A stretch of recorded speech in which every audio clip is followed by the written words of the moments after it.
नमस्ते दोस्तों, स्वागत है आपका हमारे चैनल STH में। आज हम आपके द्वारा पूछे जाने वाले प्रश्नों का उत्तर देने की पूरी कोशिश करेंगे। तो चलिए स्टार्ट करते हैं आज की वीडियो। क्वेश्चन नंबर 1, लोग अपना पहला प्यार क्यों नहीं भुला पाते हैं?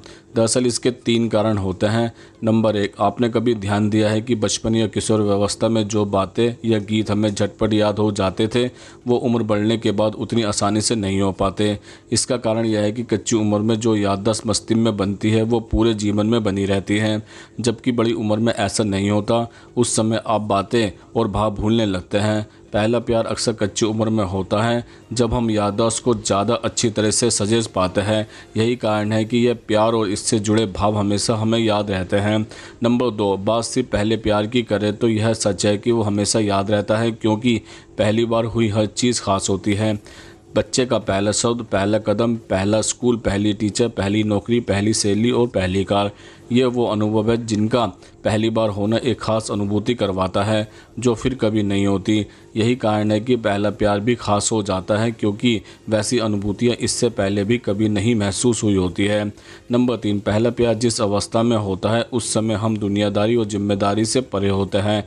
मन में या मस्तिष्क में किसी प्रकार का कोई भेदभाव नहीं होता, यानी मन और मस्तिष्क दोनों एक ही तरह से सोचते हैं और काम भी करते हैं। इसलिए इस वक्त हुई अनुभूतियाँ हम पर ज़्यादा असर करती हैं। यह उम्र भी ऐसी होती है कि हम रोज़मर्रा की भागदौड़, तनाव और स्वार्थों में अभी तक पड़े ही नहीं होते हैं, जिसके कारण हमारी भावना ज़्यादा पवित्र और सच्ची होती हैं। ऐसी भावना मन पर ज़्यादा गहरा प्रभाव छोड़ती है, बजाय उनके जो तनाव, स्वार्थ और भागदौड़ से भरे जीवन में बने रिश्तों से उपजती हैं। क्वेश्चन नंबर 2, नोट पर दोनों तरफ लकीरें क्यों बनी हुई होती हैं?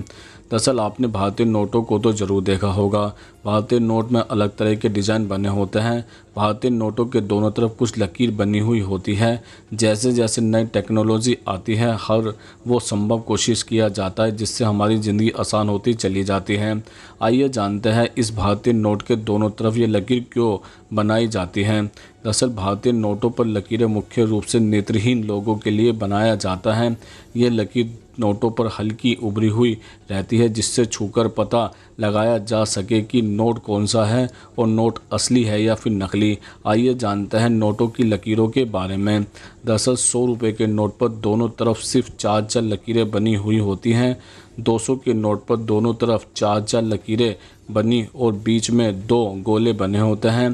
500 के नोट पर दोनों तरफ 5 पर लकीरें होती हैं। वहीं अगर हम 2000 के नोट की बात करें तो दोनों तरफ 7 लकीरें बनी होती हैं। क्वेश्चन नंबर 4, महिलाएं अपने पति का नाम क्यों नहीं लेती हैं? दरअसल वैसे तो ज़माना बहुत आगे निकल गया है, लेकिन आपने देखा होगा कि आज भी कई जगह पर महिलाएं अपने पतियों का नाम नहीं लेती। वे अपने पतियों को बुलाने के लिए जी शब्द का इस्तेमाल करती हैं। हालांकि बदलते वक्त के साथ सब कुछ बदल गया है। 21वीं सदी है और लड़कियों ने अपने पतियों को उनके नाम से बुलाना शुरू भी कर दिया है। दरअसल लव मैरिज होने पर तो लड़कियां अपने पतियों को उनके नाम से ही बुलाती हैं, लेकिन शादी अरेंज हो तो पतियों को उनके नाम से बुलाने में कुछ लड़कियां झिझकती हैं। लेकिन क्या आपने कभी इस बात पर ध्यान दिया है कि आखिर क्यों आज भी कुछ महिलाएं अपने पतियों को उनके नाम से नहीं पुकारती हैं? शायद ही इसके पीछे का कारण जानने की आपने कभी कोशिश भी की होगी, लेकिन हम आपको बता दें कि ऐसा यूं ही नहीं होता है। यूं ही महिलाएं अपने पतियों का नाम लेने से नहीं कतराती। दरअसल इसके पीछे एक बड़ा ही दिलचस्प धार्मिक कारण है। दरअसल महर्षि वेदव्यास जी को भगवान का अवतार माना गया है। उनकी मुख से निकली हुई वाणी को गणेश जी ने स्कंद पुराण में भी लिखा है। स्कंद पुराण में लिखा है कि जिस घर में पतिव्रता स्त्री आती है उस घर में रहने वाले लोगों का जीवन खुशियों से भर जाता है। दरअसल स्कंद पुराण में लिखा है कि पतियों को नाम से बुलाने पर उनकी उम्र घटने लगती है। इसलिए पतियों की लंबी आयु के लिए महिलाएं कभी भी उन्हें उनके नाम से संबोधित नहीं करती हैं। क्वेश्चन नंबर 4, प्रधानमंत्री मोदी जी ने आर्थिक पैकेज का ऐलान क्यों किया है? दरअसल पूरे विश्व में कोविड-19 को फैलने से रोकने के लिए लॉकडाउन किया गया, जिसके कारण भारत सहित पूरे विश्व में आर्थिक गतिविधियां ठप पड़ी हैं। इन आर्थिक गतिविधियों को दोबारा शुरू करना और अर्थव्यवस्था के विभिन्न क्षेत्र को उभारने के लिए लगभग हर देश ने आर्थिक पैकेज की घोषणा की है। जापान ने अपनी GDP का 21%, अमेरिका ने 13%, स्वीडन ने 12% और जर्मनी ने 10.7% और भारत ने अपने जीडीपी का लगभग 10% हिस्सा आर्थिक पैकेज के तौर पर भी दिया है।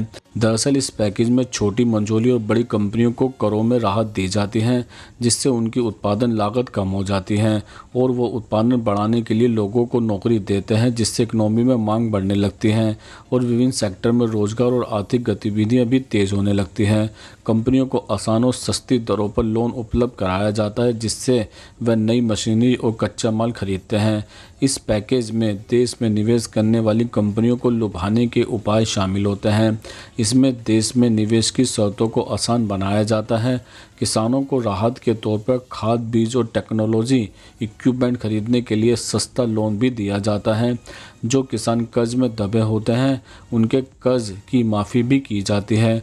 मजदूर वर्ग के लिए रोजगार और ट्रेनिंग के अवसर उपलब्ध कराए जाते हैं और उन्हें बहुत कम दामों पर और फ्री में भी खाद्य उपलब्ध कराया जाता है। तो दोस्तों, आज हमने आपके द्वारा पूछे जाने वाले प्रश्नों का उत्तर देने की पूरी कोशिश की है। अगर आप भी हमसे कोई प्रश्न पूछना चाहते हैं तो कमेंट्स बॉक्स में लिखकर पूछ सकते हैं, हम उसका उत्तर देने की पूरी कोशिश करेंगे। अगर ये वीडियो आपको पसंद आया हो तो उसको लाइक करें, कमेंट्स करें, ज़्यादा से ज़्यादा शेयर करें और हमारे चैनल को सब्सक्राइब जरूर करें। नमस्कार दोस्तों।